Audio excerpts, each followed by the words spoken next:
Okay, what's going on in South Africa? And a lot of stuff is happening in South Africa. I mean, you just open the newspapers, and I listened to the writer. He resigned, and then he kind of get fired, and then he went on TV and all sort of stuff. It's really, it's a lot of stuff is happening in South Africa. Of course, all of this has to do with the election. That's the heading. It is the election, stupid. It's all about the election. And the president said a couple of things, and I just want to list a few things that the president said recently, and I think many of these things are very irresponsible by the president. One is that Soweto's electricity, maybe we should consider writing off Soweto's electricity bill. Now that's just irresponsible to say something like this. If you write it off, will they start paying all of a sudden? I don't think that's going to happen. And in the meantime, we know Eskom is in very deep trouble financially. So basically, those people that are paying the electricity, they're paying Soweto's electricity, and the taxpayer is eventually going to bail out Eskom as well. And I'll get to that a little bit later. The president also mentioned, he said that this is not the right time to increase electricity prices. This 18.2%, I think it is, that NERSA allowed for Eskom. He says it's not a good idea to increase electricity prices, not now, especially with load shedding. But if you don't increase electricity prices, then what's the alternative? What then? What's the alternative plan? The president also announced a state of disaster, as we all know. I'm a little bit concerned about that. I do believe that we have a crisis, and I do believe that we need to do something about that. But I'm not sure a state of disaster is the right approach. I would have preferred something like, for example, a business rescue on Eskom.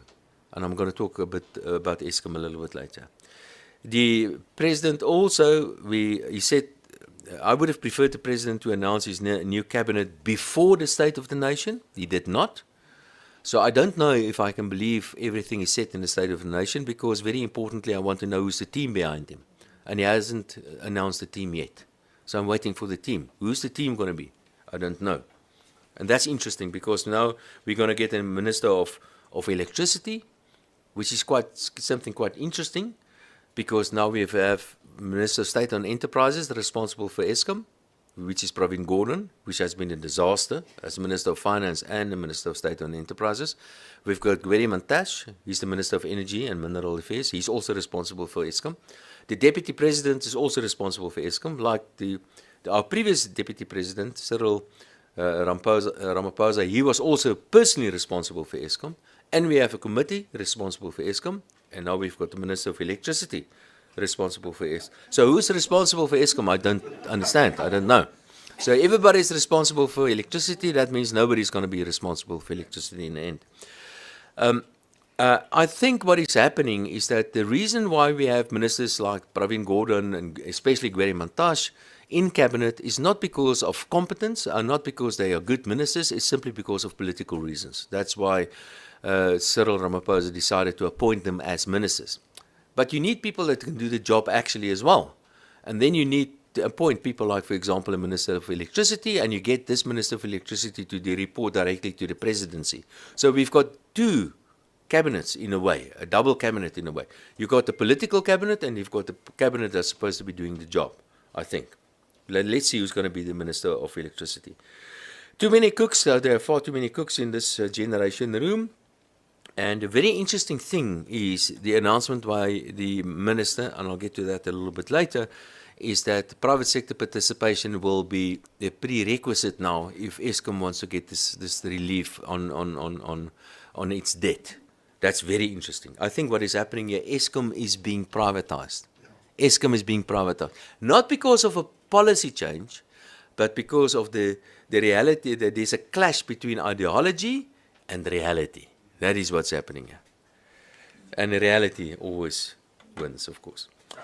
But, okay, what do we have in the form of the ANC? They're still committed to cadre deployment. Nothing is going to change there, I'm afraid to say. Political and social objectives and will still remain. That's things like, for example, BEE and all that sort of nonsense. Little progress as far as on prosecutions and as well as on the implementation of the Zondo Commission. But I must say the Minister of Finance did make some more money available for the implementation of some of the recommendations of the Zondo Commission. A new cabinet will show us whether the president is actually serious in achieving something at least.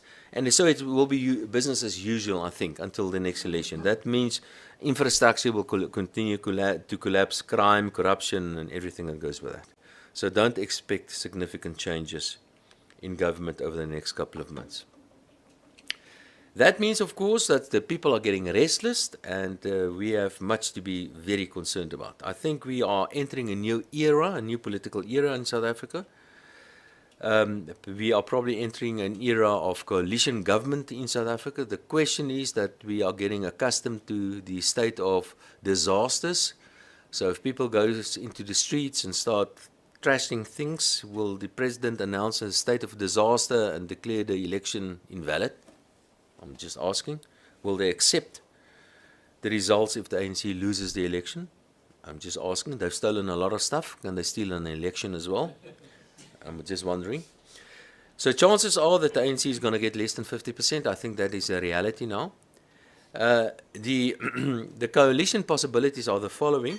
The ANC plus the EFF, that's if the ANC goes down to about 40% or less than 45%, then we're probably going to see an ANC-EFF coalition. If the ANC gets 45% or more, it could be an ANC and smaller other parties coalition. If the ANC gets below 40%, which is very unlikely, then we could see a coalition of between all the various other political parties, the other political parties. So people are getting impatient. We have very, very high levels of unemployment in South Africa, as we know. We have very high levels of poverty and increasing levels of absolute poverty. Absolute poverty means people are going to bed hungry. We see more and more protests, and we have an increase in food prices. Now, that is a toxic mix. I am very, very concerned about public protests and public violence. This is just unemployment in South Africa. We know these numbers. These are some protests in South Africa, various kinds of protests. These ones, for example, has to do with education. People can't get their kids into schools and so on. I think the state is failing education in South Africa, but various protests in South Africa, if you put it on a longer time scale, the number of protests are actually going up. This is where protests are happening in South Africa. So if we see something what we saw 2 years ago, it's probably going to happen in KZN or in Gauteng or in the northern part of the country. That's probably where things can get ugly.